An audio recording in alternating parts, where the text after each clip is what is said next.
The Lost Prayer, a story of redemption in the silent night. It was a cold, rainy evening in the quiet town of Marlow. Inside the small church at the edge of the street, Clara knelt alone, tears streaming down her face. Her life had taken a turn she never expected.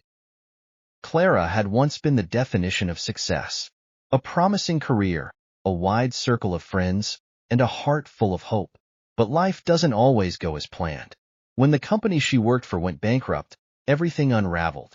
No job, no savings, and eventually, no home. In desperation, Clara turned to the one place she had avoided for years, the church.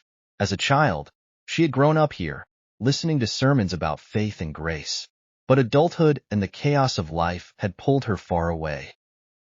Her father, a man of deep faith, had always told her, "No matter how far you run, God's arms are always open."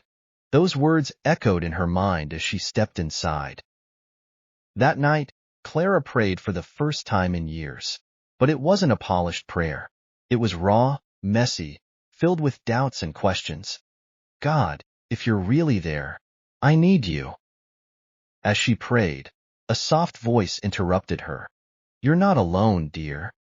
It was Margaret, the church caretaker. Margaret had seen many people come and go, but something about Clara's brokenness touched her heart. Margaret didn't preach or offer solutions. She simply listened. And in that act of love, Clara began to feel a glimmer of hope. It was the first time in months that someone had cared. Over the weeks, Clara found herself returning to the church. She began to see God not as a distant figure, but as a loving father who had never left her side. And then one Sunday, something incredible happened. Clara stood before the congregation and shared her story. Her words weren't polished, but they were powerful. She spoke of brokenness, hope, and the God who restores.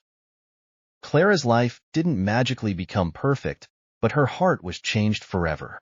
She had found something more valuable than success, faith, community, and a God who never gives up on his children. What about you? Have you experienced moments when life felt too heavy to bear? Share your story in the comments. Let's encourage one another to keep trusting in God's plan, even when it's hard to see. Don't forget to like, share, and subscribe to hear more stories of faith, hope, and redemption.